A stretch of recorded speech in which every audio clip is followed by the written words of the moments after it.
Hello, everybody. Welcome back to the Stack Overflow podcast, a place to talk all things software and technology. I am Ben Popper, Director of Content here at Stack Overflow, joined as I often am by my wonderful collaborator, Cassidy Williams. Hi, Cassidy. Hello. So who are we having on the show today, and what are we going to talk about? Pretend I know nothing. I'm going to pretend you know nothing. And I'm very excited to introduce our guest, Arpit Mohan. He is over at Appsmith, which is an open source low-code platform for building internal tools and really interesting tools from spreadsheets and various data sources. Very cool. Arpit, welcome to the show.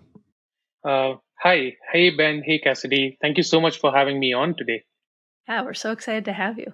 So the first thing we usually ask folks is just tell us a little bit about yourself. How'd you get into the world of software and technology, and what led you to create this organization you're at now? I've been fascinated with technology for the longest of time. My dad, he was a quote unquote real engineer. He roamed around with tools. He was a mechanical engineer, and since then I've always wanted to be one. And as a kid, I would literally take apart every device in the house. Right from early 90s, there was this virtual pet called Tamagotchis to video recorders to televisions. And the Tamagotchi, I still distinctly remember the first time I took it out.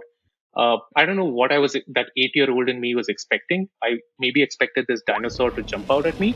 And I saw a little green chip, and I was very underwhelmed at that point that this entire world that I had dedicated a year to was this little green chip. And the more I took apart devices, I saw this recurrence of the green chip everywhere, the microcontroller. And I think since then, a lot of my journey has been defined by building worlds, by building things on top of this green chip, because that's, it's literally a window into a whole new, possibility. And so going from there as a kid to building humanoid robots when I was in university. So we built India's first humanoid that I think did the only two things which are worthwhile in life. It danced and it played football. What else do you need to do? That's what matters. That's what matters. Yeah. So we did that in university, and but professionally post university, I started out my journey with a low code company. Back then, the word didn't exist, but it was a low code company called Kony Labs, which did mobile apps or allowed users to build mobile apps really quickly. And post which there was a decade. The last decade has largely been dedicated to starting up multiple times. So people end up, at times calling me a serial entrepreneur, to which I think it's an insult, because if the first one had worked out, I wouldn't be doing the third one. So building multiple startups across different industries. The first one was Ghar-Pe, which was a very earthy business. It was a cash and delivery company based in India. This is pre-credit cards, pre-mobile phones proliferation in the country. So we literally picked up cash at your doorstep, deposited it in the bank for you. So it was a very early business. Very straightforward, operationally heavy. That sounds. Did you have like armored cars? I mean, how much cash we? That sounds like a dangerous business to be in, picking up cash and putting it somewhere else. Yeah.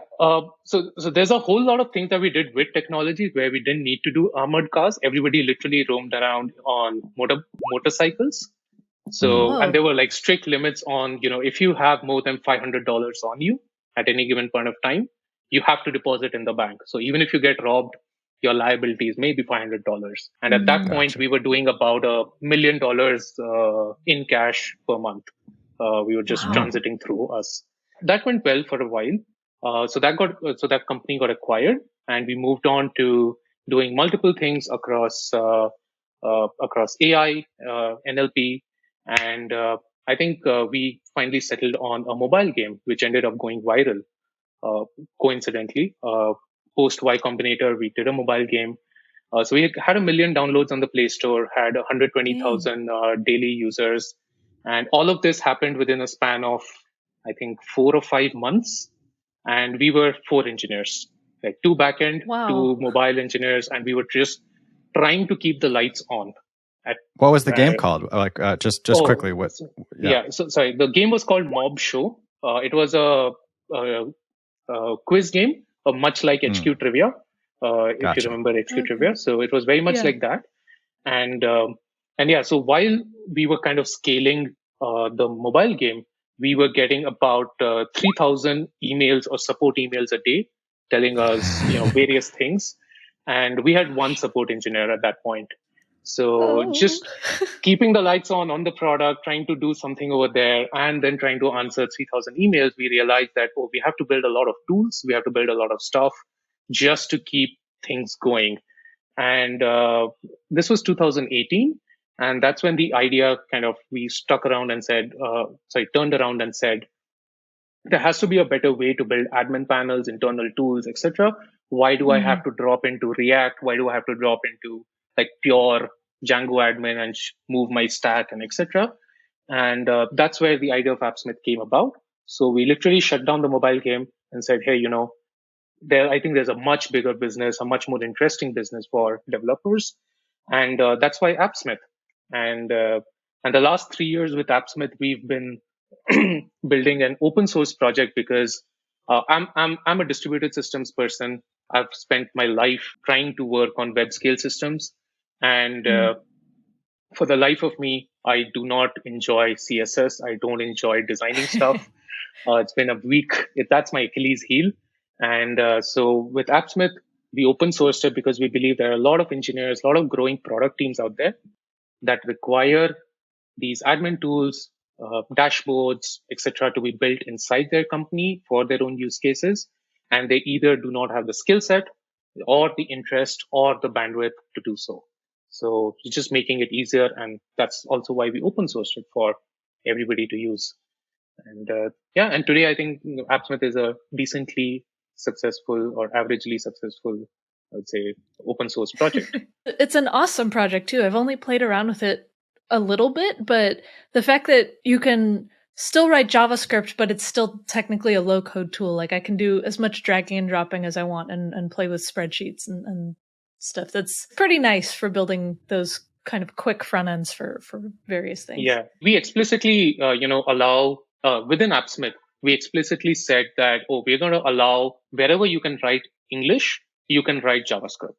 And that was a very explicit decision that we took because we realized that to build anything moderately complex, you require code, you require logic, and that's why, what better language to do it in than JavaScript, the world's most popular, prolific language out there. So yeah. For better or for worse. So we had a post recently up on the Stack Overflow blog about low code, no code, and like to what degree it would replace higher level languages or might allow folks who are sort of non-developers to take the role of developers. And I think within the low code, no code ecosystem, there's a lot of traction. There's a lot of people who are sort of citizen developers coming on from marketing or sales or other areas of the company who can now build their own workflows, their own little custom tools, which is great. And maybe as you point out, Arpit, developers who want to build custom tooling for themselves, and this is kind of the answer as opposed to always having to reinvent the wheel. But I also feel like there's a bit of a stigma associated with low code, no code, where many developers say this is not for me. You're not really a developer if you're doing this, and this can't solve serious problems. So, what is your thought on that? Like, where is the inflection point between where these tools are useful and where you need to get back to being maybe like a more seasoned or more schooled programmer? And in the future, how do you see them impacting the sort of software development ecosystem overall? Right. So let me begin by saying that the idea of low code, no code, etc., is not new. I literally started my career, 1.5 decades ago with a low code company. It's just that at that time it was called rapid application development or business application development, etc. Right. The oldest low-code company is, a company called Pegasystems. They were founded in 1983, 1984, I think. So this is not a new concept. It's just that every decade, this world gets reinvented with more modern tools, modern technologies, and that is where Appsmith is at. I'd even argue that like Excel spreadsheets are basically low-code tools, and they can do a lot. PowerPoint. We're all coding in PowerPoint. But no, yeah. I take your point. Some of it's even language. Like if you say rapid application development or business application development, it's like, okay, this is a kind of thing we want to do that's less sophisticated. When you say no code, low code, it almost implies in some way, hey, in the future, we're not going to need folks who really know how to work with code. Most of us will just be pulling the building blocks together. So in some ways, to your point, like old idea, but there is something about the way it's talked about now that I think gets under the skin of some software developers. Right. I think that notion is very far-fetched. Like I said, in order to build anything moderately complex, you need some code. Okay, so that is why Appsmith, for example, sits very squarely in the low-code category. So we do not sit, or we don't try to do anything no code. So if you are a citizen developer, you're a marketing person who's done an MBA, never coded a day in your life, that's okay. But Appsmith is not a tool for you, and you'll probably get by Excel sheets, maybe some tools on top of Excel. Great, but at no point will you be able to build a customer support dashboard that integrates with your Salesforce and your Freshdesk or Zendesk and your custom DB, and then pull it all together in one dashboard. So those are tools that's really hard to build without knowing some level of code. Now, with every generation of platforms that get built, at one point C++ was, or C or C++ was low code for machine. Then Java was low code for C++. The iPhone is low code for the DSLR. So you'll always have at some point when this new technology or this new platforms come in, there will always be people who are purists, if you will, who believe that DSLRs are the true way of taking photos. A digital camera or an iPhone does not. But there is a long journey that happens of education of people who learn the new technology, who learn the new platform, who understand, and they are then able to draw parallels and create a lot more worlds. So in our case with Appsmith, I think there's absolutely zero danger of low-code tools taking away our jobs. If anything, I think as developers, we'll get a lot more productive because we get to focus on the revenue-generating aspects of our business rather than focusing purely on an admin panel for your marketing team or your growth team. Right. Yeah, I'm a purist. Unless you're working in assembly, the connection of data sources totally and the intricacies of those APIs. And I think with all these low-code tools, it makes building more accessible. And some people who don't consider themselves developers suddenly can build really complex things without having to be too deep in the weeds of coding. And I think that's a really powerful thing to be able to enable people to do, because eventually they might want to go somewhere more complex and build something more complex, but they high level know how it might work because they've used a tool like this. Yeah, absolutely. Because with the iPhone, the number of photos or digital photos that got taken in this world increased like many fold, right? And it introduced the concept of filters and focus and aperture, etc., to a lot of whatever Instagram stars, if you will.